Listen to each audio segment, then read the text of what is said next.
Coconuts TV. Hi, ako si Ara Perez, 21 years old, isa akong TV writer at nandito tayo ngayon sa Thick Boys sa Roosevelt Avenue para tikman ang kanilang lomi.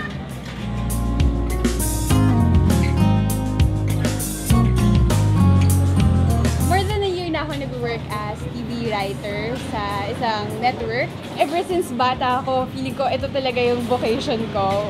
It may sound cliche, pero feeling ko meant ako para sa job na to. And so far, I'm liking it despite the pressure, despite the lack of sleep and time for social life. Boring siya pag pinapanood mo kasi yun nga, lagi daw bad news, sabi nila. Pero pag ikaw yung immersed dun sa industry, more like nakaka-pressure siya. Pero ayun nga, in the end, worth it siya lahat.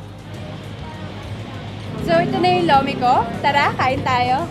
Ang lomi ay isang Filipino-Chinese dish, pero popular siya sa Batangas. Yung ginamit nilang noodles for this lomi ay Mickey. Tapos nilagyan nila ng iba't ibang ingredients para maging masarap.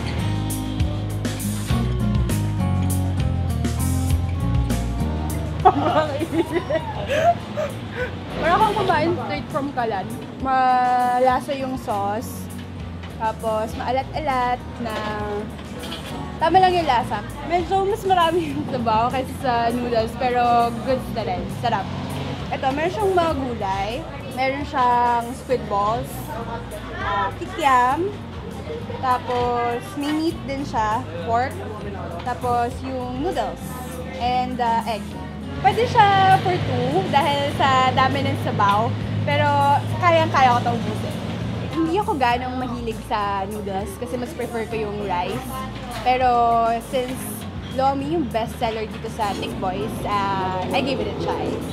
During my days off, which is mga once a week lang siguro, nagbabasa ako ng libro. Tapos, ayun, nag-hangout ako with my family and friends, making up for lost time. Sa mga most memorable coverage ko, yung nag-work ako ng December 31 from 8 a.m. Tapos, natapos ako January 1 ng 1 a.m. And then, after nun, nag-work pa ulit ako 1 p.m. naman, January 1, hanggang January 2, 12 a.m. I worked for almost 24 hours. Ayun, tapos ko nang kainin yung lomi. Sa halagang 33 pesos lang, may isang bowl kayo ng lomi at drinks. Kaya punta na kayo dito sa Thick Boys along Roosevelt Avenue para tikman ang kanilang lomi at ang kanilang pang ibang bestsellers.